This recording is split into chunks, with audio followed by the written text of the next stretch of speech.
বিপদে পড়বে না তুমি যখন যেতাই যাও, মায়ের দোয়া লও হে মুমিন, মায়ের দোয়া লও।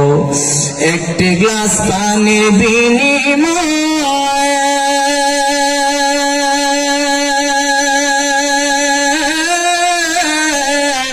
বাজিদকে মা কোলে তুলে,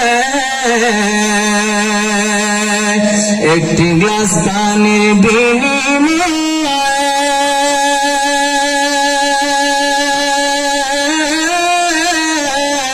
বাজিদকে মা কোলে তুলে,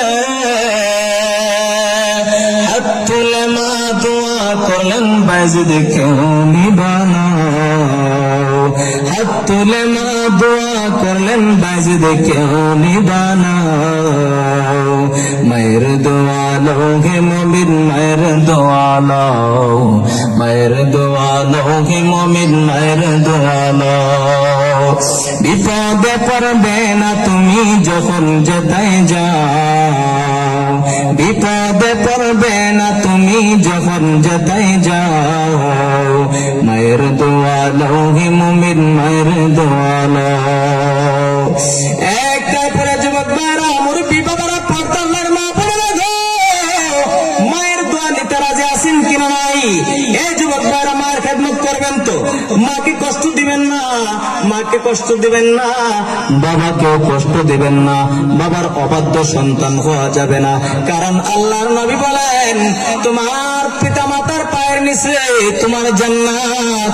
এখন ওয়াজ শুনে গিয়া মায়ের পায়ের নিচের মাটি করলে জান্নাত পাওয়া যাবে? হ্যাঁ বলে হুজুরে ওয়াজ করছে মা বাবার পায়ের নিচে বেহেশত। মাগো আজকে তোমার পায়ের নিচের মাটি যত্ন আছে 7 জমিন পর্যন্ত খুঁজলাম পাওয়া যাবো?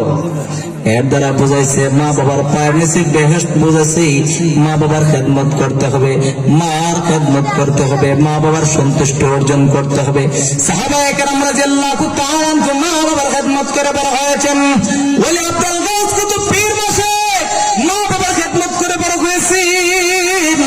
মার জন্য দোয়া করতে হবে, মার জন্য দান সদকা করতে হবে, মার আমল নামায় যেন নেক আমল থাকে, যারা বলেন সুবহানাল্লাহ। আর মা বাবারা ওই সন্তান বানায় যাইতে হবে, খালি বিচার দে যে আমার সন্তানে আমার খেদমত করে না, মানে না। এ মা বাবারা আপনারা শুনেন, আপনারা ওই সন্তানকে ওইভাবে বানায় নেবেন, কোরআনের শিক্ষা দিবেন, আমলের শিক্ষা দিবেন, উস্তাদের কাছে পড়াবেন, মাদ্রাসা শিক্ষা দিবেন, প্রাথমিক শিক্ষাটা কোরআনের শিক্ষা দিবেন।